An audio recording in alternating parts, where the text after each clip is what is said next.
বেশ কিছুদিন আগে মহাশিবরাত্রির জন্য মহাদেব পার্বতীর একটা সুন্দর ছবি ক্যানভাসে তুলব, আর সেটা শিবরাত্রির আগেই কমপ্লিট করব এমনটাই ঠিক করেছিলাম। কিন্তু কিছু ব্যক্তিগত কারণের জন্য কোনোটাই হয়নি। প্রায় এক সপ্তাহ পর আজ হঠাৎ এই মাটির থালার ওপর চোখ পড়ায় ঠিক করলাম এর ওপরেই আমার কাজ শুরু করব। যেমন কথা তেমন কাজ। তাই থালাটাকে ভালো করে ধুয়ে শুকিয়ে নিয়েছি, তারপর জেসর কোট করে নিয়েছি। এরপর পছন্দ করা ছবিটাকে থালায় ট্রেস করে তার ওপর সুন্দর সুন্দর রং দিয়ে ফুটিয়ে তুললাম।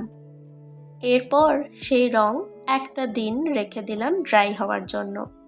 এরপর ভার্নিশিং করে আমার ছবিটা কমপ্লিট করলাম।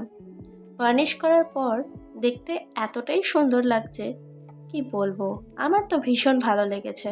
তোমাদের কেমন লাগলো আমাকে জানিও, আর সাবস্ক্রাইব করতে একদম ভুলে যেও না।